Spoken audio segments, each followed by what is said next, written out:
Decision இருக்கிறதுக்கு வணக்கம். ICC T20 world cup 2026 start ஆயிடுச்சு. ரொம்ப பரபரப்பா போயிட்டு இருக்கு. முதல் மேட்ச் வந்து இந்தியா வந்து விளையாடுனாங்க. முதல் வெற்றியும் பதிவு பண்ணிருக்காங்க. இத பத்தி நம்ம கூட பேசுறதுக்காக கிரிக்கெட் அனலிஸ்ட் ஷியாம் நம்ம கூட இருக்காரு. ஷியாம், வணக்கம் ஷியாம். வணக்கம் ஈஸ்வர், ரொம்ப நாள் ஆச்சு. சொல்லுங்க, திருப்பி உலகக்கோப்பையில சந்திக்கிறோம். எதை பத்தி பேசலாம், எங்க இருந்து ஆரம்பிக்கலாம்? நீங்க ஆரம்பிங்க. இந்த ஸ்டார்ட் எப்படி இருந்தது ஃபர்ஸ்ட் ஆஃப் ஆல்? சி நம்ம கிட்டத்தட்ட வந்து ஒரு 11 சீரீஸா வந்து நம்மள யாருமே சேலஞ்ச் பண்ணவே இல்லை. T20 ஃபார்மேட் பொறுத்த வரைக்கும் ஒரு முடிசூடா மன்னர்களாக தான் வந்துட்டு இருக்கோம். நம்ம ரேங்கிங் அதுதான் சொல்லுது. நம்ம பேட்டர் அண்ட் நம்ம பவுலர் தான் வந்து நம்பர் 1ல இருக்காங்க. 2 இடத்துலயும் பாத்தீங்கன்னா ICC T20 ரேங்கிங்ல இருக்க போறாங்க. ஸோ இன்னைக்கு மேட்ச் வந்து நான் என்ன ஜெனியூனா எதிர்பார்த்தேன்னா, ஓகே பாம்பேல மேட்ச், பாம்பேல உங்களுக்கு பால் வந்து பேட்டுக்கு அல்வா மாதிரி வரும். அது உங்களுக்கு வந்து இப்போ ஏர்லி சம்மர் டேஸ் இப்படிங்கிறதுனால கொஞ்சம் நல்லா வந்து ஈரப்பதமா இருந்து டியூவும் கொஞ்சம் ஈஸியாகிட்டு அடி கீழ்ச்சிக்கிட்டு போகும் பால். அந்த மாதிரி ஒரு இருக்க போது இன்னைக்கு யார் வந்து 50 அடிக்க போறா, யாரெல்லாம் வந்து குவிக் ஃபயர் 80 அடிக்க போறா, 100 அடிக்க போறான்னு சொல்லிட்டு அப்படிதான் ஜெனுவனா நினைச்சேன். ஏன்னா இதே USA டீம் வந்து என்ன பண்ணாங்கன்னு பாத்தீங்கன்னா, இந்தியா ஏ கூட வார்ம் அப்ல 200 ரன் அடிச்சாங்க. நம்ம இவங்க கூட வந்து 238 சொச்சு அடிச்சோம். இதே பாம்பேல நவி மும்பைல வந்து அடிச்ச நம்ம தமிழ்நாட்டை சேர்ந்த ஜெகதீசன் தான் வந்து ஒரு 100ல அடிச்சு அப்படி வேற லெவல் செலிப்ரேஷன் எல்லாம் பண்ணாரு. நீங்க அதே மாதிரி ரிசல்ட் அங்க 230 இந்தியாவே 230 அடிக்கும் போது இந்தியா ஒரு 300 கிட்ட தொட போகக்கூடாது. ஏன்னா இப்ப ராபின் உத்தப்பாவும் நிக் நைட்டும் அந்த பிச்சை பார்த்து அப்படிதான் சொன்னாங்க, பெல்டர் ஆஃப் அ ட்ராக், ரன்னு மழை பொழிய போகுது அப்படின்னு வந்து சொன்னாங்க. எல்லாம் ரெடி ஆயிட்டு வந்து மேட்ச் உட்காந்து பார்க்க வந்தோம்னா, இந்த சொல்லுவாங்கல்ல, தம்பி உனக்கு ஒரு அதிர்ச்சி அப்படின்னு வந்து ஒரு மீம் போடுற மாதிரி வந்து ஒரு மீமா போச்சு. ப்ராப்பரா அந்த அந்த சொல்லுவாங்க, ஒவ்வொரு ரன்னுக்கும் நீங்க வந்து பயங்கரமா ஒர்க் அவுட் பண்ணணும். You should put yourself, அந்த ஒர்க் பண்ணி நீங்க எடுக்கணும். அந்த மாதிரி கிட்டத்தட்ட USA வந்து எப்படி வந்து நம்மள இப்ப நிறைய வந்து USA இந்தியா வந்து நிறைய பாலிட்டிக்கலாம் நிறைய போயிட்டு இருக்கு. எப்படி நம்மள கார்னர் பண்ணி புழிஞ்சு எடுத்தாங்களோ அதே மாதிரி இங்கேயும் ஒரு இடத்துல ஒரு கார்னர் பண்ணி புழிஞ்சு எடுத்தாங்க. சூரியகுமார் யாதவ் அந்த ஒரு மனுஷன் இல்லைன்னா இந்த வெற்றி சாத்தியமே கிடையாது. இந்தியாவுக்கும் USA-க்கும், அதாவது ஆதார் கார்டு வச்சிருக்க இந்தியன்ஸுக்கும் கிரீன் கார்டு வச்சிருக்க இந்தியன்ஸுக்கும் ஒரே டிஃபரெண்டா இருந்தது சூரியகுமார் யாதவ் அந்த ஒரு மனுஷன். அந்த மனுஷன் அடிக்கலைன்னா இன்னைக்கு இந்த வின் கிடையவே கிடையாது. So fullest credit to Suryakumar Yadav and also to USA cricket team. பர்ஃபெக்டான ப்ரிப்பரேஷன் பண்ணி வந்தாங்க. அபிஷேக் சர்மா செட் பண்ணி எடுத்ததா இருக்கட்டும், இல்ல பிச்சோட கண்டிஷன் தெரிஞ்சு அதுக்கு ஏத்த மாதிரி வந்து நேத்திரவாழ்க்கையில ஒருத்தர் மட்டும்தான் பிச்சுக்கு கரெக்டா பால் பண்ணலாம். பார்த்து எல்லாரும் பிச்சில் அடிச்சு அடிச்சு அந்த ஒரு நிறைய கமெண்டேட்டர் நம்ம சொல்லி கேட்டோம், இது யூஸ்வல் பாம்பே விக்கெட் கிடையாது. ஏன்னா ஹர்ஷா பகலே சொன்னார், பாம்பே விக்கெட்னா பவுன்ஸும் இருக்கும் ரன்ஸும் இருக்கும். இந்த 2 விஷயம் எப்பவுமே பாம்பே விக்கெட்ல இருக்குன்னு சொன்னாங்க. ஆனா ஃபர்ஸ்ட் டைம் கிட்டத்தட்ட இந்த மாதிரி ஒரு பிச் நான் எப்போ முன்னாடி பார்த்தேன்னா, மும்பை வர்சஸ் சன்ரைஸ் ஹைதராபாத் வந்து ஒரு அந்த ரஷீத் கான் ஆன டைம்ல 87 ரன் ஏதோ ஒன்று மும்பையை சுட்டுவாங்க. SRH மும்பை எல்லாரையும் போட்டு அடிப்பாங்க, இதே வேங்கடையில காலி பண்ணுவாங்க. பாம்பே பிச் இந்த அளவு மோசமா போகுமா அப்படிங்கிற மாதிரி பார்க்கப்பட்ட அந்த ஒரு பிச் காலகட்டத்திலாம் கூட்டு போயிருச்சு. அப்படிப்பட்ட ஒரு பிச் அன்னைக்கு இருந்து USA பர்ஃபெக்ட் எக்ஸிக்யூட் பண்ணாங்க. டிசிப்ளின்டு பவுலிங் 3 எக்ஸ்ட்ரா தான் கொடுத்தாங்க. அண்ட் வந்த எல்லா கேட்சையும் பிடிச்சாங்க. 2 கேட்ச் மட்டும் தான் கொஞ்சம் மிஸ் ஆச்சு. ஒண்ணு வந்து அங்க பாயிண்ட்ல வந்து அந்த சுபம் ரஞ்சனே தான் 2 டைம்ல அக்யூஸ்டு. பாயிண்ட்ல வந்து இஷான் கிஷன் ஒரு கேட்சை விட்டு அடுத்து ஒரு 10 அடிக்க விட்டாரு. அடுத்து சூரியகுமார் யாதவ் அவரும் இஷான் கிஷனுக்கு கேட்சை விட்டு ஒரு வாய்ப்பு கொடுத்தாலும் நீங்க கவலைப்படாதீங்க, அடுத்த ஓவர்ல நானே பெல்ல பேருன்னு போயிட்டாரு சார். பெரிய ட்ரபிள் பண்ணல. உங்களுக்கு அதான் சான்ஸ். இப்போ இஷான் கிஷான் கொடுத்த சான்ஸ் டிராப் பண்ணதும் சுப்ரமணியனே தான். சூரியகுமார் யாதவ் கேட்ச் டிராப் பண்ணதும் சுப்ரமணியனே தான். ஆனா எந்த இன்னிங்ஸ் பெருசா மாத்துச்சுன்னா, ஓகே நம்ம அடிக்கிற ஷாட் இந்த மாதிரி தப்பா போயிடுச்சு, ஓகே நம்ம கொஞ்சம் கேர்ஃபுல் ஆயிட்டு இன்னும் கொஞ்சம் டைம் ஸ்பெண்ட் பண்ணோம் அப்படிங்கிறது சூரியகுமார் அப்ரோச். இஷான் கிஷன் இது ஃப்ளூக்க முடிச்சு அடுத்து நான் அடிக்கிறான்பான்னு சொல்லிட்டு அடுத்து ஒரு 6 அப்புறம் 4 அடிச்சு அப்புறம் அவுட் ஆனாரு. இஷான் கிஷானோ உங்களை அபிஷேக் சர்மா பொறுத்த வரைங்கன்னா அந்த முன்னாடி சொல்லுவாங்களே, ஒரு விக்கெட் மேல தன்னோட வேல்யூ வைக்கணும்னு சொல்லுவாங்க பாத்தீங்களா, அந்த வேல்யூ வச்ச கிடையாது. மாட்டினா மரண அடி, இல்லைன்னா பைனரி மாதிரி தான். கம்பெனி நம்ம பைனரி டிஜிட் சொல்ல பார்த்தீங்கன்னா 1-0 அந்த மாதிரி தான். 1 அடிச்சா மேசிவா போகும், இல்ல 0 அந்த மாதிரி தான் போகும். வேற சூரியகுமார் யாதவ் அவரோட விக்கெட் மேல ஒரு வேல்யூ வச்சாரு. அண்ட் அந்த அவரோட அந்த ஸ்ட்ரென்த்துக்கு வந்து போலர்ஸ் போட வச்சாரு.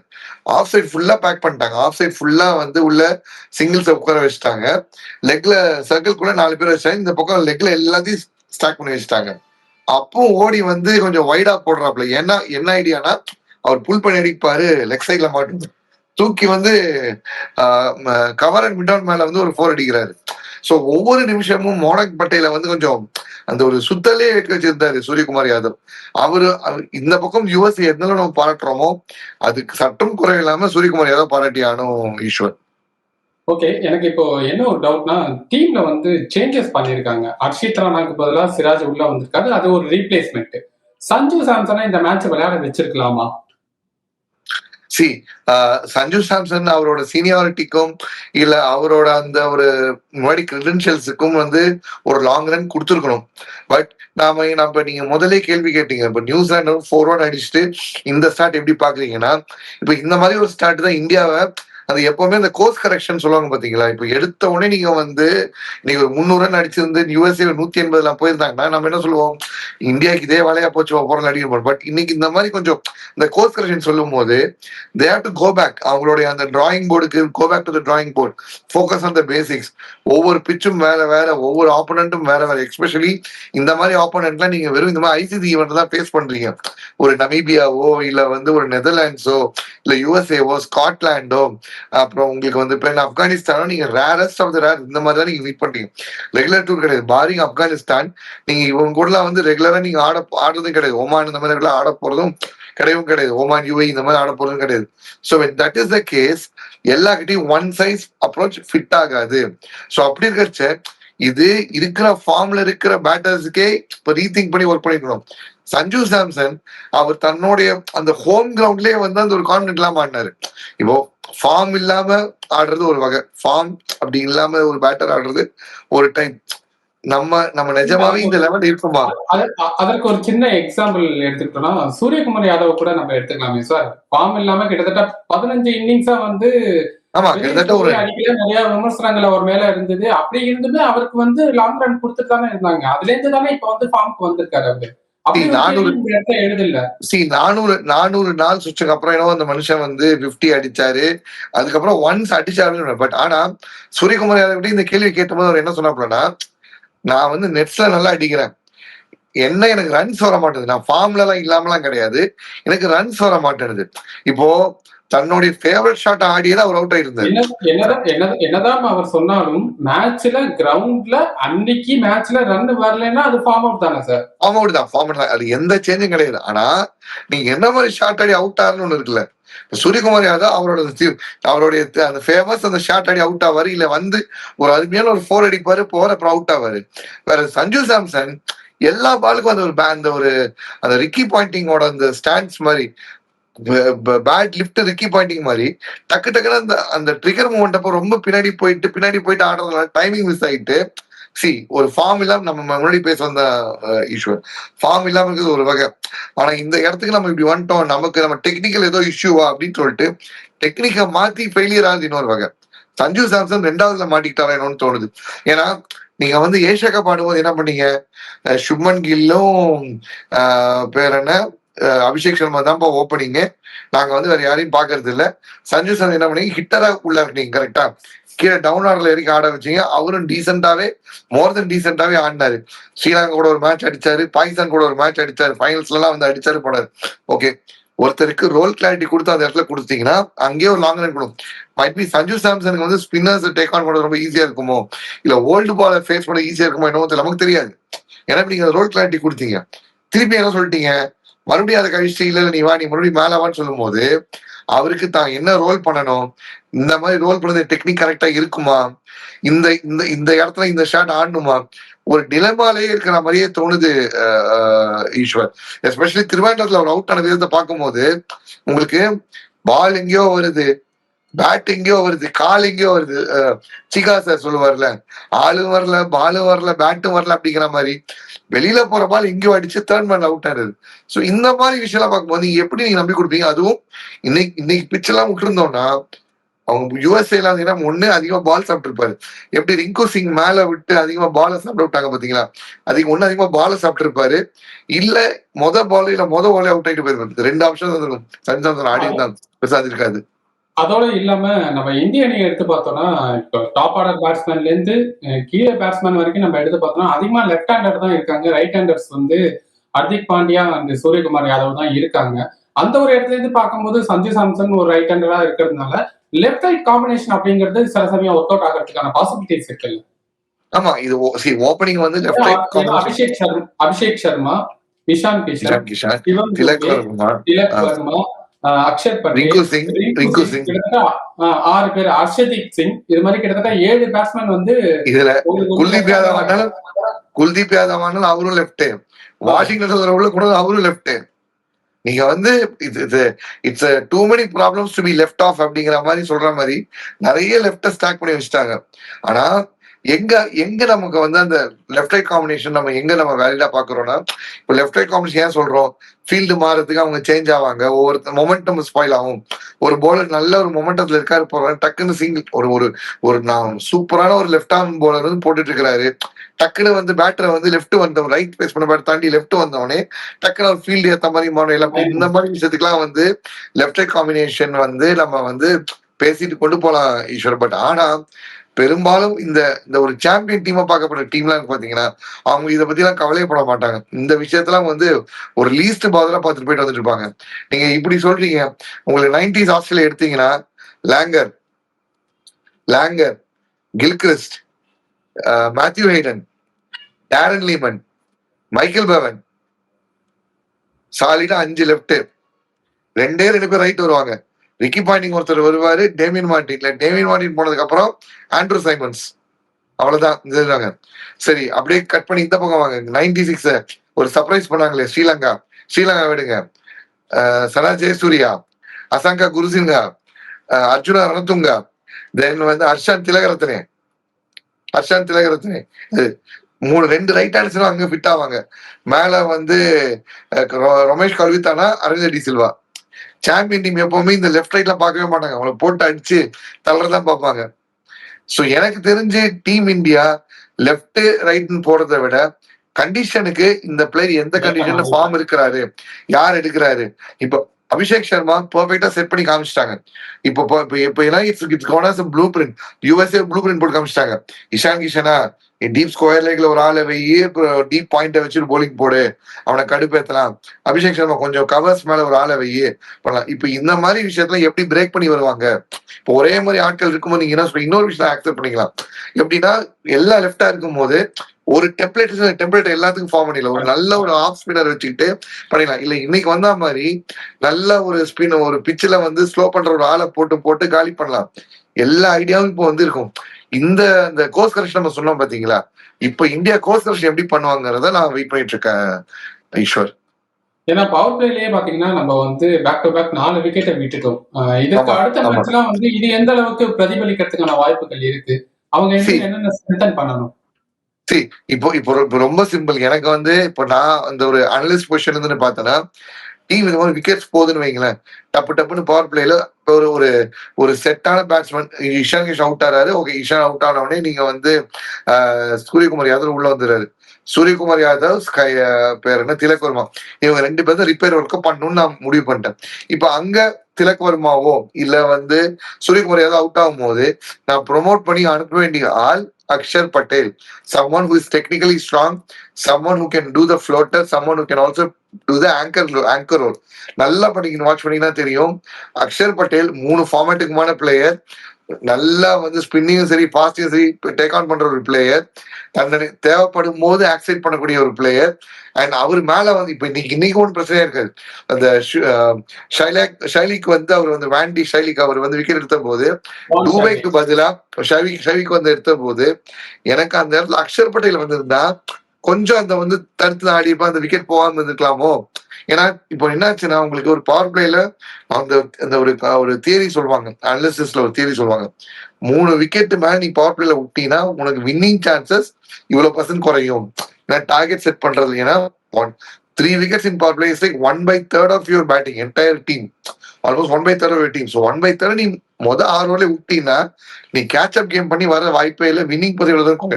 நம்ம 4 விக்கெட் விட்டோம். நானா வந்து இங்க க்ளோஸ் சொல்லவே ஆரம்பிச்சிட்டேன். இந்தியா இன்னைக்கு வந்து 160 எடுக்கல, இல்ல 140 அந்த மாதிரி போச்சுன்னா முடிஞ்சது.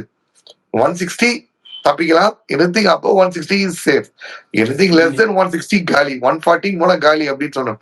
100 நீங்க மிஸ் ஆச்சு. எல்லா புகழும் வந்து சூரியகுமார் யாதவுக்கு. சூரியகுமார் யாதவ் கேட்ச விட்டவருக்கு. ஆமா, சுபம் ரஞ்சனேகே. அவர் ஆக்சுவலா வந்து சூரியகுமார் யாதவோட வந்து மும்பை டொமஸ்டிக்லயும் ஆடி இருக்காரு. சுபம் ரஞ்சனேங்கிறவரு அவருடைய தாத்தா சுனில் கவாஸ்கர் கூட ஆடி இருக்கிறாரு. அவரு வந்து சூரியகுமார் யாதவ் கூட ஆடி இருக்காரு.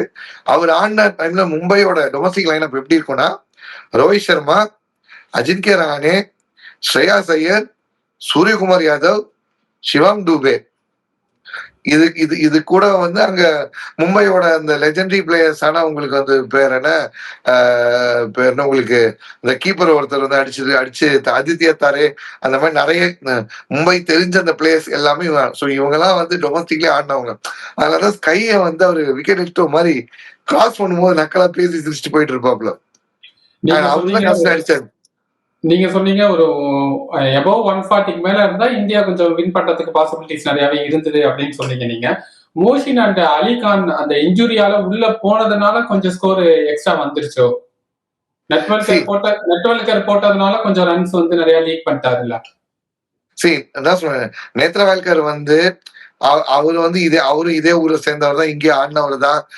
2010 T20 வேர்ல்டு கப் போன இந்தியன் ஸ்குவாட்ல இருந்த போலதான் வந்து நேத்ரவால்கர். இப்ப நிறைய பேர் அவர் என்ன போட்டாங்க, துரந்தர் அந்த பாட்டை போட்டு டே 1 ஸ்பை இன் USA அப்படிங்கிற மாதிரிலாம் போட்டு கலாய்ச்சிக்கிறாங்க. But credit has to be given for Netravalkar. ஏன்னா போன வேர்ல்டு கப் இதே USA நடந்த போது ரோஹித் சர்மா, விராட் கோலி 2 விக்கெட்டை தூக்கி கொஞ்சம் அந்த இந்தியாவோட அந்த ஒரு ஷேக் அப் ஆட்டம் காட்டினால்தான் நேத்ரவால்கர். இன்னைக்கு என்ன இவங்களுக்கு பிரச்சனை ஆச்சுன்னா, USA அவங்க இங்க வந்து அவங்களோட வார்ம் அப் மேட்ச் ஆடினாங்க, எல்லா கண்டிஷனும் ஓகே. பட் இந்த பிளேயர்ஸ் எல்லாமே ஒரு காலத்துல இந்தியாவில் ஆடின பிளேயர்ஸ். ஸோ இவ்வளவு சவுண்டு, இந்த மாதிரி கண்டிஷன், இந்த ஹியூமிட் கண்டிஷன். இப்ப நம்ம ஊர்ல வந்து சம்மர் இப்பதான் ஸ்டார்ட் ஆகிற டைம். நீங்க என்னதான் போய் கிரீன் கார்டை வாங்கிட்டு அங்க சுத்திட்டு போயிட்டு வந்திருந்தாலும், இல்ல வருஷத்துக்கு ஒரு தடவை அந்த கொடைக்கு வரும்னு சொல்லாம ஊருக்கு வந்துட்டு போனாலும், இங்க இருக்க கண்டிஷன்ல, இங்க இருக்க அந்த நேச்சர்ல, இங்க இருக்க அந்த இதுல வந்து ஆடுற மாதிரி வராது. அவங்க அந்த மாதிரி இப்போ யுஎஸ் பிட்ச் எப்படி இருக்கும், இல்ல யுஎஸ் அவுட்ஃபீல்ட் எப்படி இருக்கும் நமக்கு தெரியாது. பட் இங்க எப்படி இருக்குங்கிறத இப்போ வருண் சக்கரவர்த்தி வாரி விழுந்தாரு, கீழே வந்து தேய்ச்சிட்டு விழுந்தாரு. வருண் சக்கரவர்த்தி காலம் நின்று நாம நினைச்சிரு. இதே வந்து அலிகானோட அந்த இதெல்லாம் பண்ண முடியல, இல்ல வந்து பேர் என்ன சுபம் ரஞ்சனையால பண்ண முடியல. இந்த கண்டிஷன் இப்போ அவங்க கொஞ்சம் ஸ்லிப்பரியா இருந்துச்சா, இல்ல வந்து அந்த ஏர்லி டியூ ஸ்டார்ட் ஆகி போச்சு அப்படிங்கறனால கொஞ்சம் கிரவுண்டு கொஞ்சம் வந்து அவங்களுக்கு அந்த கண்டிஷன் தெரியாம இருந்துச்சு. அந்த உங்க சொல்லுவாங்கல்ல சாயில் எல்லாமே மாறும்ல, அது ஏத்த மாதிரி அவங்க இல்லையா அப்படிங்கிற மாதிரி கூட நம்ம வந்து சொல்லலாம். ஸோ அந்த கண்டிஷன்ஸ், இந்த அவுட் சைட் பிளேயிங் கண்டிஷன்ஸ் வந்து இவங்க புதுசு. அப்படி இருக்கிறதுனாலதான் அவங்களுக்கு அந்த சான்ஸ் போச்சு நினைக்கிறேன். ஏன்னா இப்போ நேத்ராவால்கர் கொஞ்சம் யோசிச்சிருந்து இந்த பிச்சர் அடிச்சா பண்ண, கடைசியில ரேங்க் ஃபுல் டாஸ் போட்டுட்டு இருந்தாரு. சூரியகுமார் யாதவுக்கு ரேங்க் ஃபுல் டாஸ் போட்டுருந்தாரு, இல்ல அவர் full Dausa மாத்திட்டாரு. Our 48% of நேத்ரவால்கரோட success வந்து யாக்கர்ல இருக்கு. பயங்கரமா யாக்கர் எக்ஸிக்யூட் பண்ற ஒரு போலர். ஆனா இன்னைக்கு அவர் யாக்கர் எல்லாமே ஃபுல் டாஸா மாறிச்சு. என்ன காரணம்னா அங்க பேட்ஸ்மேன் வாஸ் பிளேயிங், அந்த கண்டிஷன் தெரியும், டைமென்ஷன்ஸ் தெரியும் எனக்குன்னு சொல்லி பிளே பண்ணிட்டு இருந்தாங்க. ஓகே, இன்னைக்கு நம்ம மேட்சஸ் எல்லாமே எடுத்து பார்த்தா எதுவுமே ஒரு கம்ஃபர்டபிள் வெற்றி அப்படின்னே சொல்ல முடியாது. பாகிஸ்தான் நெதர்லாந்து கூட விளையாடுறதாகட்டும், வெஸ்ட் இண்டீஸ் ஸ்காட்லாந்து கூட விளையாடுறதாகட்டும், இந்தியா US கூட விளையாடுறதாகட்டும், எல்லாமே பாத்தீங்கன்னா ஆப்னன்ட் ரொம்ப நல்லா டஃப் கொடுத்திருக்காங்க. இதை எப்படி பாக்குறீங்க? கிரிக்கெட் அடுத்த கட்ட வளர்ச்சியை நோக்கி பயணிச்சிட்டு இருக்கா? 2020ங்கிற ஃபார்மேட் வந்து உங்களுக்கு வந்து any given day anyone can beat anyone, அந்த ஒரு த்ரில்ல கொடுக்குற ஒரு ஃபார்மேட்னு நினைக்கிறேன். நீங்க வந்து அந்த 2007 ஆஸ்திரேலியாங்கிறது வந்து ஒரு கதோத்கஜ டீம், ஏலியன்ஸ் டீம் மாதிரி. அவனுக்கு உலகத்துல எங்க நீங்க மேட்ச் வச்சாலும், என்ன ஃபார்மேட்ல மேட்ச் வச்சாலும் அடிச்சு ஊதி தட்டு போயிட்டே இருப்பாங்க. பட் அப்படிப்பட்ட ஆஸ்திரேலியா ஜிம்பாப்வே கிட்ட தோத்துச்சு முதல் T20 வேர்ல்டு கப்ல. ஏன்னா இந்த ஃபார்மேட் அந்த ஒரு த்ரெஷோல்ட கொடுக்குது, அந்த எலிமெண்ட் ஆஃப் சர்ப்ரைஸ கொடுக்குது. இதே டெஸ்ட்ல இருக்காங்க, டெஸ்ட் நீங்க ஒரு 5 நாள் நீங்க வெயிட் பண்ணணும், இல்ல ஓடினா நீங்க ஒரு 8 மணி நேரம் உட்காந்து நீங்க வெயிட் போடணும். ஒரு ஓவர், இல்ல ஒரு பேட் கால், இல்ல ஒரு டிராப் கேட்ச், அப்படியே மொத்தம் மாத்திருது. இப்ப நீங்க டெஸ்ட்லயோ இல்ல நீங்க வந்து ஓடியோ பாத்தீங்கன்னா உங்களுக்கு கம்பேக் பண்ண சான்ஸ் நிறைய இருக்கும். இப்போ டெஸ்ட்ல வந்து ஒரு செஷன்ல ஒரு முக்கியமான பிளேயர் ஒருத்தர் கேட்ச விட்டீங்க, அந்த செஷன் போட்டு எடுத்தாரு, சரி ஓகே அடுத்த செஷன் எடுக்கலாம், நமக்கு ஒரு சான்ஸ் வந்து இருக்கும். பட் இங்க அப்படி கிடையாது. ஒரு காஸ்ட்லி மிஸ், அதோட முடிஞ்சது. நிறைய தவுத் அந்த கேட்ச் பிடிச்சிருந்தாங்கன்னா இன்னைக்கு பாகிஸ்தான் மொத மேட்ச்ல எலிமினேட்டட் அப்படிங்கிற ஒரு பேஸ் வந்திருப்பாங்க. விட்டாரு, முடிச்சுக்கிட்டாங்க 5 வருஷம். ஸ்காட்லாந்து சூப்பரா பின்னடிச்சாங்க. அதாவது வெஸ்ட் இண்டீஸ 2 தடவை T20 வேர்ல்ட் கப் ஜெயிச்ச அந்த வெஸ்ட் இண்டீஸ் டீம சூப்பரா பின்னடிச்சு எப்படி 2022 ஒரு வின்னா பார்த்தாங்களோ அதே மாதிரி வின்னா வந்து பார்க்க வேண்டியது நீங்க வந்து ஸ்காட்லாந்து. ஒரு பார்ட்னர்ஷிப் உடைஞ்சது, முடிஞ்சது மொத்தமா. அப்படியே அவங்க கொலாப்ஸ் ஆயிட்டாங்க. இங்க USA 3 விக்கெட் போனோடனே ஒரு 50 ரன் பார்ட்னர்ஷிப் அருமையா செட் பண்ணாங்க. உங்களுக்கு வந்து மிலிந்தும் சரி, இல்ல கிருஷ்ணமூர்த்தியும் சரி, கிருஷ்ணமூர்த்தி சூப்பரா, மிலிந்த் குமார் கிருஷ்ணமூர்த்தி சூப்பரா வந்து செட் பண்ணாங்க. பட் எங்க அவங்க அந்த அப்ளிகேஷன் எங்க மிஸ் பண்ணாங்கன்னா, எப்போ நம்ம அட்டாக் பண்ணணும், எப்போ நம்ம அட்டாக் பண்ணக்கூடாது, ஃப்ரம் வென் டு அட்டாக். இப்போ அவங்க தோத்தது ஒரு 30 ரன். இந்த 30 ரன் ஓவருக்கு ஒரு 2 ரன், இல்ல ஓவருக்கு வந்து எக்ஸ்ட்ரா ஒரு 5 ரன் 5 ரன் 5 ரன் ஒரு 6 ஓவர் முடி ஆடி இருந்தாங்கன்னா 20 ஓவர் ஃபுல்லா ஆடி இருக்கும்போது ஜெயிச்சிருக்கலாம். நமக்கு தெரியவும் தெரியாது. பட் இவங்க என்ன பண்ணாங்க, ஸ்டாக் பண்ணி கடைசியில் அடிச்சுக்கலாம்னா உங்க டீம்ல ரசலோ, தோனியோ, பொல்லாடோ இல்ல பிராவோ கிடையாது ஃபினிஷ் பண்றதுக்கு. So that is the case நீங்க அப்ளை பண்ணும். ஸோ ஆடதான் இந்த ஃபார்மேட்ல வந்து இன்னும் நிறைய டீம் உள்ள உருவாக அந்த ஒரு பெரிய டீமுக்கு ஒரு பயம் வரும். நம்மள யாரு வேணா அடிக்கலாம். இன்னைக்கு ஆண்ட அந்த 3 டீமுக்கு ஒரு லைட்டா ஒரு பயம் வந்திருக்கும். நம்மள இந்த சான்ஸ்ல யாரு கிடைச்சாலும் வந்து தட்டலாங்கிறது. அது இந்த கேமுக்கு புது யூஎஸ் கொண்டு வரும், புது மார்க்கெட்டை கொண்டு வரும். அண்ட் அவங்களோட வின்னு வந்து ஒரு அண்டர்டாக் விக்டரியா பார்க்கப்படும். ஸோ இந்த இந்தியாவில் நடக்கிற இந்த T20 வேர்ல்டு கப்ல அந்த மாதிரி சில அப்செட்ஸ் எல்லாம் எதிர்பார்க்கிறேன். இப்போ இத்தாலி செமையான டீம்னு சொல்லி கேள்விப்பட்டிருக்கேன். இத்தாலிக்கு அந்த ஆடுற அந்த ஜே ஸ்மட்ஸ் இத்தாலிக்கே போனது கிடையாது, இத்தாலிக்காக ஆடிட்டு இருக்காரு. இத்தாலிக்கு போகாத ஒரு மனுஷன் இத்தாலிக்காக ஆடிட்டு இருக்காரு. நேபாள் 90s எப்படி கிரிக்கெட் இந்தியா பார்த்தாங்களோ, ஒரு வெறித்தனமா பார்த்தாங்களோ அந்த மாதிரி பார்த்துட்டு கிளம்ப இருக்காங்க. ஆப்கானிஸ்தான் சொல்லவே வேணாம். ஆப்கானிஸ்தான் ஆல்ரெடி வந்து அவங்க லாஸ்ட் டைமே வந்து அவங்க வந்து ஒரு சர்ப்ரைஸ கொடுத்தாங்க. அண்டர் 19லயும் வந்து ஆல்மோஸ்ட் அவங்க வந்து வந்திருப்பாங்க. So exactly. உங்களுக்கு ஆஸ்திரேலியா காலி பண்ணாங்கல்ல, ஆஸ்திரேலியா உங்களுக்கு வந்து மொத்தமா அவங்க நீட்டா பண்ணாங்க. அந்த இதுன்னு சொல்லிட்டாங்க. நீங்க வந்து பங்களாதேஷ் கிட்டலாம் வந்து ஆஸ்திரேலியா கேட்டுட்டு இருந்துச்சு, இந்தியா டிஃபீட் பண்ணுங்க அப்படிலாம் கேட்டுட்டு இருந்துச்சு. அந்த பங்களாதேஷை காலி பண்ணாங்க ஆப்கானிஸ்தான். ஸோ இந்த மாதிரி நிறைய டீம் வரதான் கிரிக்கெட் இன்னும் புது ஹொரைசான் எக்ஸ்பேண்ட் ஆகும். அண்ட் அது எதிர்பார்க்கறது வந்து இந்த ஒரு T20 வேர்ல்டு அடுத்த ஒலிம்பிக்லயே வரப்போகுதுல. ஸோ அடுத்து வரும்போது இன்னும் நிறைய பிளேயர்ஸ் நிறைய ஒரு வியூவர்ஷிப் வரும்னு நான் எதிர்பார்க்கிறேன் ஈஸ்வர். ஓகே சார், இன்னைக்கு மேட்சை பொறுத்த வரைக்கும் கடந்த 3 மேட்சுமே வந்து ரொம்ப பரபரப்பா தான் போனுச்சு. ஏன்னா வெற்றி அவங்க பக்கம் இருந்தது, அதை தட்டி பறிச்சுட்டாங்க எக்ஸ்பீரியன்ஸ் டீம் அப்படின்னு தான் கண்டிப்பா சொல்லி ஆகணும். இந்தியாவும் ஒரு வெற்றி, பாகிஸ்தானும் ஒரு வெற்றி, வெஸ்ட் இண்டீஸும் ஒரு வெற்றி பெற்றிருக்காங்க. இதை தொடர்ந்து அடுத்தடுத்த மேட்சுகள் இருக்க போது அதை பத்தி தொடர்ந்து அப்டேட்ஸ் உங்கள்கிட்ட கேட்டு போயிடுறோம் சார். இவ்வளவு நேரம் உங்க கருத்துக்களை பகிர்ந்துக்கிறதுக்கு ரொம்ப நன்றி சார். நன்றி ஈஸ்வர்.